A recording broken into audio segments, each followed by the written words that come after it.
ನಮಸ್ಕಾರ ಕನ್ನಡ ಒನ್ನೆಗೆ ಸ್ವಾಗತ. ನಾನು ನಿಮ್ಮ ಭಾಗ್ಯನಾರಾಯಣ ಬೊಗ್ಗವರಪು.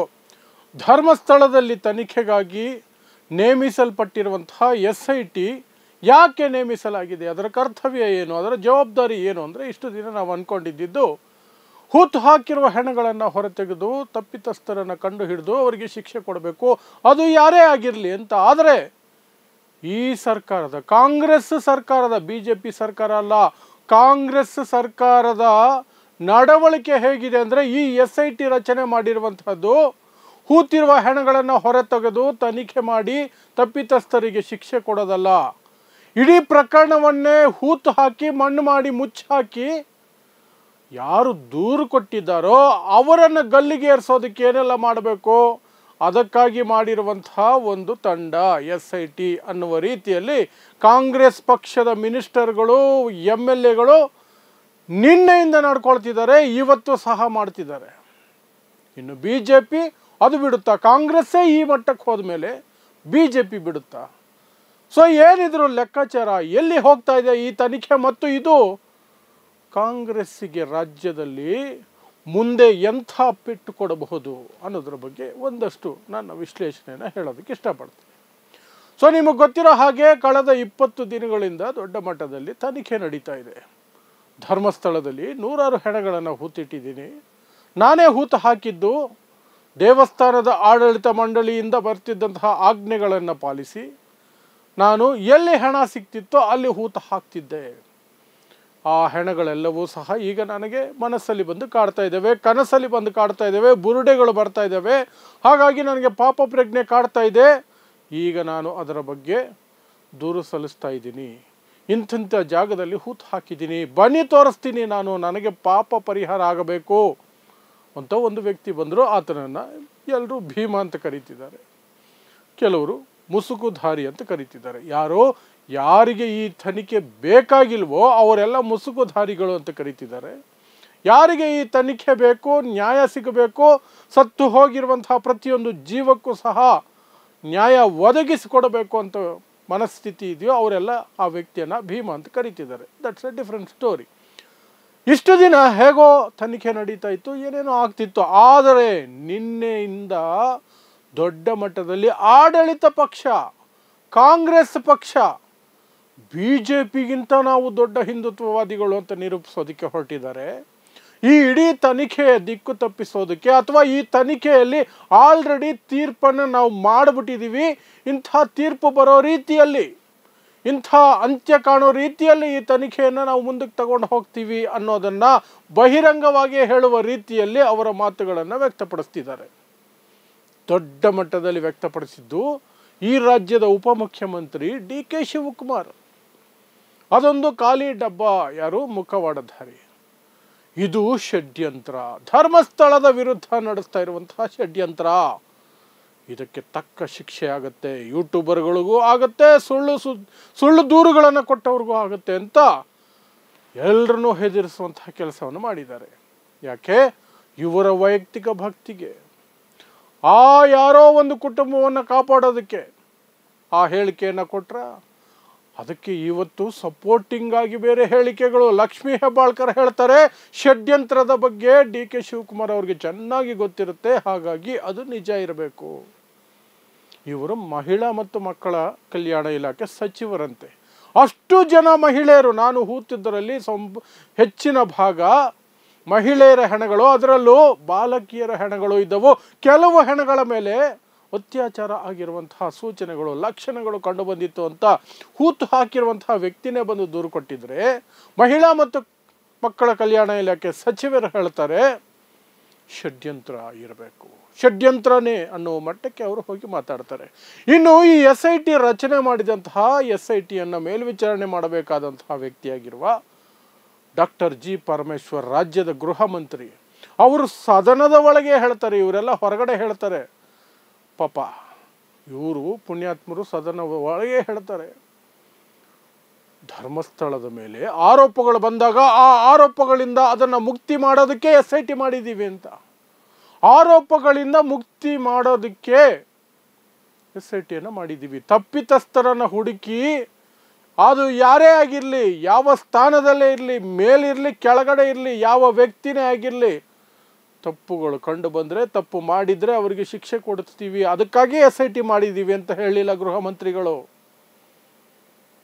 ಅಲ್ಲಿ ಧರ್ಮಸ್ಥಳದ ಮೇಲೆ ಬಂದಿರುವ ಆರೋಪಗಳಿದಾವಲ್ಲ, ಅವುಗಳಿಂದ ಮುಕ್ತಿ ಕೊಡಿಸೋದಕ್ಕೆ ನಾವು SIT ರಚನೆ ಮಾಡಿದ್ದೀವಿ ಅಂದರು. ಅಲ್ಲಿಗೆ ಏನರ್ಥ?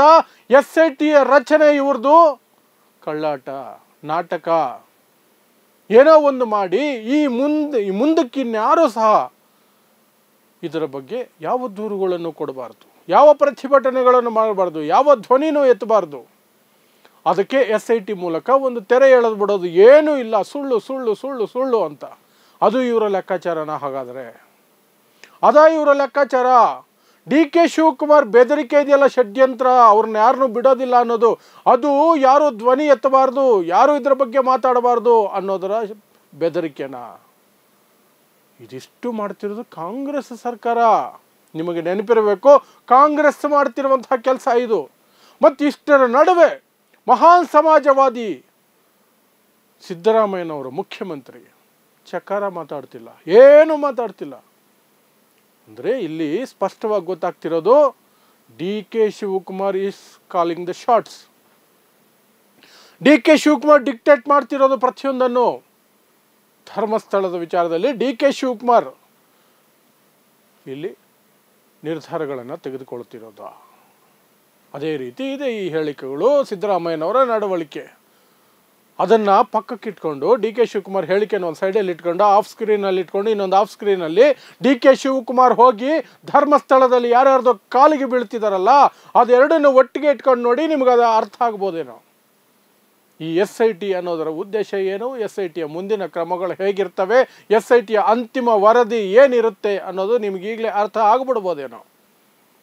ಆ ಮಟ್ಟಕ್ಕೆ DK ಶಿವಕುಮಾರ್ ಇಡೀ ರಾಜ್ಯಕ್ಕೆ ಈ ಪ್ರಕರಣದಲ್ಲಿ ನ್ಯಾಯ ಸಿಗುವಂಥದ್ದಕ್ಕೆ ನಾವು SIT ಮಾಡಿಲ್ಲ, ನಾವು ಯಾರನ್ನು ರಕ್ಷಣೆ ಮಾಡೋದಕ್ಕೆ SIT ಮಾಡಿದ್ದೀವಿ ಅನ್ನುವಂತಹ ಸಂದೇಶವನ್ನು ಹೊರಡಿಸ್ತಿದ್ದಾರೆ. ಆ ಸಂದೇಶನೇ ಹೋಗ್ತಿರೋದು ಸಮಾಜಕ್ಕೆ. ನಾವು 1000 DKಶಿಗಳು ಬರ್ತೀವಿ ಅಂತೆಲ್ಲ ಈ ಹಿಂದೆ ಡೈಲಾಗ್ ಹೊಡೆದಿದ್ರಲ್ಲ, ಅದರ ಭಾಗವಾಗಿ ಈ ಕೆಲಸ ಮಾಡ್ತಿದ್ದಾರೆ. ಯಾರ ಬಾಯಲ್ಲೂ ಸಹ ಮುಖ್ಯಮಂತ್ರಿ, ಉಪಮುಖ್ಯಮಂತ್ರಿ, ಗೃಹ ಸಚಿವ, ಯಾರ ಬಾಯಲ್ಲೂ ಸಹ ತಪ್ಪು ಯಾರೇ ಮಾಡಿರಲಿ, ತಪ್ಪು ಯಾರೇ ಮಾಡಿದ್ರು ಸರಿ, ಅವರನ್ನು ಬಿಡೋ ಮಾತೇ ಇಲ್ಲ. ಅವರು ಯಾವ ಹುದ್ದೆಯಲ್ಲಾದರೂ ಇರಲಿ, ಎಷ್ಟು ಎತ್ತರದ ಮನುಷ್ಯನೇ ಆಗಿರಲಿ, ತಪ್ಪು ಮಾಡಿದ್ರೆ ಕಠಿಣ ಕ್ರಮ, ಈ ಮಾತೇ ಇಲ್ಲ. ಕೇವಲ ಇವ್ರು ಆಡ್ತಿರೋದು ಇದು ಷಡ್ಯಂತ್ರ, ಧರ್ಮಸ್ಥಳದ ವಿರುದ್ಧ ಷಡ್ಯಂತ್ರ. ಇವ್ರನ್ನ ಯಾರನ್ನು ಸುಮ್ಮನೆ ಬಿಡಲ್ಲ. ಕೆಲವರಂತೂ ನೇಣಿಗಾಕಿ ಅಂತಾರೆ, ಜೈಲಿಗೆ ಹಾಕಿ ಮಂಪರು ಪರೀಕ್ಷೆ ಮಾಡಿ, ಯಾವುದೆಲ್ಲ ರೀತಿಯಲ್ಲಿ ದೂರುದಾರರನ್ನು ಬೆದರಿಸ್ಬೋದೋ ಎಲ್ಲವನ್ನೂ ಮಾಡ್ತಿದ್ದಾರೆ. ನಾನು ಹೇಳ್ತಿರೋದು ಕೇವಲ ಕಾಂಗ್ರೆಸ್ನವ್ರ ಕತೆ ಇದು. BJP ಅವ್ರದ್ದು ನೀವು ಊಹೆ ಮಾಡ್ಕೊಳ್ಬೋದು. ಅದೇನೋ 200 ಕಾರಲ್ಲಿ ಮೆರವಣಿಗೆ ಹೊರಡ್ತಾರಂತೆ, 200 ಕಾರಲ್ಲಿ. ಅಲ್ಲಿ ಕೊಲೆಗಳಾದಾಗ, ಹೆಣ್ಣುಮಕ್ಕಳ ಅತ್ಯಾಚಾರ ಆದಾಗ, ಆಗಬಾರ್ದೆಲ್ಲ ಆದಾಗ, ಸೌಜನ್ಯ ಹತ್ಯೆ ಆದಾಗ 200 ಕಾರುಗಳಿಗೆ ಡೀಸೆಲ್ ಇರಲಿಲ್ಲ, ಪೆಟ್ರೋಲ್ ಇರಲಿಲ್ಲ ಇವ್ರ ಹತ್ರ, 200 ಕಾರೇ ಇರಲಿಲ್ಲ ಇವ್ರ ಹತ್ರ. ಇವತ್ತು ತಪ್ಪಿತಸ್ಥರಿಗೆ ಶಿಕ್ಷೆ ಆಗಬೇಕು ಅಂತ 4 ಜನ ಧ್ವನಿ ಎತ್ತಿದ ತಕ್ಷಣ, ಅದು ದೊಡ್ಡ ಚಳುವಳಿಯಾಗಿ ಪರಿವರ್ತನೆಯಾಗಿ ಎಲ್ಲರೂ ಕೇಳ್ತಿರುವ ತಕ್ಷಣ 200 ಕಾರಲ್ಲಿ ಹೋಗ್ತೀವಿ, ಆ ತನಿಖೆ ಆಗಬಾರ್ದು, ನ್ಯಾಯ ಹೊರಗೆ ಬರಬಾರ್ದು. ಷಡ್ಯಂತ್ರ, ಇದು ಷಡ್ಯಂತ್ರ. ಈ ಕಟ್ಟುಕತೆಗಳನ್ನು ಹೇಳಿಕೊಂಡು ಜನರ ಮನಸ್ಸನ್ನು ಬೇರೆ ಕಡೆ ತಿರುಗಿಸೋಕೆ ನೋಡ್ತಿದ್ದಾರೆ. ಬಟ್ ಅದು ಸಫಲ ಆಗ್ತಿಲ್ಲ. ಯಾಕೆಂದರೆ ಪ್ರತಿಯೊಬ್ಬ ಪ್ರಜೆ, ಅಟ್ಲೀಸ್ಟ್ ಕರ್ನಾಟಕದಲ್ಲಿ ಇದಕ್ಕೆ ನ್ಯಾಯ ಸಿಗಬೇಕು, ತಪ್ಪಿತಸ್ಥರು ಯಾರೇ ಆಗಿದ್ರೂ ಸಹ ಶಿಕ್ಷೆ ಆಗಬೇಕು ಅನ್ನುವ ನಿಟ್ಟಿನಲ್ಲೇ ಇದ್ದಾರೆ. ಇವರು ಏನೇ ಪ್ರಯತ್ನ ಮಾಡಿ, ಯಾವ ಕಾಮಾಂಧನ ಪರವಾಗಿ ನಿಂತರೂ ಸರಿಯೇ, ಜನ ನಿರ್ಧರಿಸ್ಕೊಂಡಿದ್ದಾರೆ. ಜನ ನಿರ್ಧರಿಸಿದ ಮೇಲೆ ನ್ಯಾಯ ಸಿಗುತ್ತೆ. ತಪ್ಪಿತಸ್ಥ ಯಾವನೇ ಆಗಿರಲಿ ಅವನಿಗೆ ಶಿಕ್ಷೆ ಆಗೇ ಆಗುತ್ತೆ. ಅದು ಜನರ ಪವರ್, ಅದು ಜನರ ಪವರ್. ಇನ್ನು ಈ ಕಾಂಗ್ರೆಸ್ ಇದೆಯಲ್ಲ, BJPಗಿಂತ ನಾವೇನು ಕಡಿಮೆ ಇಲ್ಲ ಈ ವಿಚಾರದಲ್ಲಿ ಅಂತ ತೋರಿಸ್ಕೊಳ್ತಿದೆಯಲ್ಲ, ಇದು ದೊಡ್ಡ ಬೆಲೆ ತೆರುತ್ತೆ ಮುಂದಿನ ಚುನಾವಣೆಯಲ್ಲಿ. ಈ ವಿಚಾರವಾಗಿ ಕಾಂಗ್ರೆಸ್ಗೆ ವೋಟ್ ಹಾಕ್ತಿರೋದೇ ನೀವು BJP ಥರ ಅಲ್ಲ ಅಂತ, ನೀವು BJPನೇ ಅನ್ನೋದಾದರೆ, why do we need Congress ಯಾಕೆ ಬೇಕು ನಮಗೆ? BJP ಥರನೇ ಮತಾಂಧತೆ ತೋರಿಸೋದಾದರೆ, BJP ಥರನೇ ಹಿಂದುತ್ವದ ಹೆಸರಿನಲ್ಲಿ ರಾಜಕೀಯ ಮಾಡೋದಾದರೆ, BJP ಥರನೇ ಹಿಂದುತ್ವದ ಹೆಸರಿನಲ್ಲಿ ಯಾವನೇನೇ ಮಾಡಿದ್ರು ನಾವು ಅವರ ರಕ್ಷಣೆಗೆ ನಿಲ್ತೀವಿ ಅನ್ನೋದಾದರೆ ಕಾಂಗ್ರೆಸ್ ಹಾಕಬೇಕು. ಯಾವನ್ ಬಂದರೂ ಒಂದೇ ಅಲ್ವಾ? ಅವಾಗ ಏನಕ್ಕೆ ಬೇಕು ಕಾಂಗ್ರೆಸ್ಸು? ಈ ನಿರ್ಧಾರಕ್ಕೆ ಜನ ಬರಬೇಕಾಗತ್ತೆ, ಬರ್ತಾರೆ ಕೂಡ. ಈ ಪ್ರಕರಣದಲ್ಲಿ SITಯನ್ನು ಇದೇ ರೀತಿ ಮಾಡಿ ಇವರು ಏನಾದರೂ ಇಡೀ ಪ್ರಕರಣವನ್ನು ಮಣ್ಣು ಮಾಡಿ ಹೂತು ಹಾಕಿದ್ರೆ, ಕಾಂಗ್ರೆಸ್ಸಲ್ಲಿ ನಾನು ಮುಖ್ಯಮಂತ್ರಿ ಆಗಬೇಕು ಅಂತ ಕನಸು ಕಾಣ್ತಿರುವಂಥ DK ಶಿವಕುಮಾರ್ ಕನಿಷ್ಠ ವಿರೋಧ ಪಕ್ಷ ನಾಯಕ ಆಗೋದಕ್ಕೂ ಲಾಯಕ್ಕಿರಲ್ಲ. ಆ ಮಟ್ಟಕ್ಕೆ ಜನ ಆ ಸೈಡ್ ಲೈನ್ ಮಾಡಿ ಬಿಸಾಕ್ಬಿಡ್ತಾರೆ. ಅದಂತೂ ಖಂಡಿತ. ಇಡೀ ರಾಜ್ಯದಲ್ಲಿ 90% ಹಿಂದೂಗಳು ಈ ಪ್ರಕರಣದಲ್ಲಿ ಯಾವನೇ ತಪ್ಪು ಮಾಡಿದರೂ ಶಿಕ್ಷೆ ಆಗಬೇಕು ಅನ್ನುವ ಕಡೆ ಇದ್ದಾರೆ.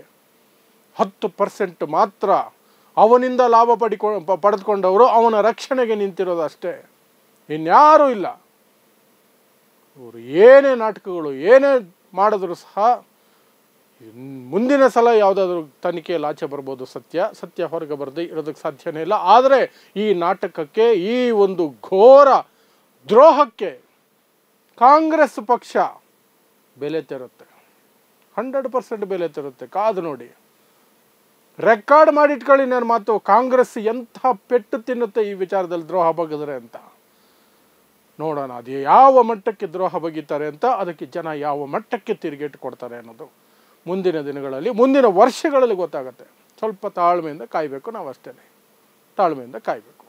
ಸೊ ಇದಿಷ್ಟು ಧರ್ಮಸ್ಥಳದಲ್ಲಿ ನಡೀತಾ ಇರುವ SIT ಕುರಿತಾಗಿ ಕಾಂಗ್ರೆಸ್ಸಿನ ಹೊಸ ನಾಟಕಗಳು ಮತ್ತು ವಿಪಕ್ಷಗಳ ಹಳೆಯ ನಾಟಕಗಳು ಏನು ಬೆಳವಣಿಗೆ ಆಗ್ತಿದೆ ಅನ್ನೋದರ ಸಂಕ್ಷಿಪ್ತ ವಿವರಣೆ. ಸೊ ನೋಡ್ತಾ ಇರಿ ಸಮಾಜಕ್ಕಾಗಿ ಕನ್ನಡ 1 ನ್ಯೂಸ್. ನಮಸ್ಕಾರ.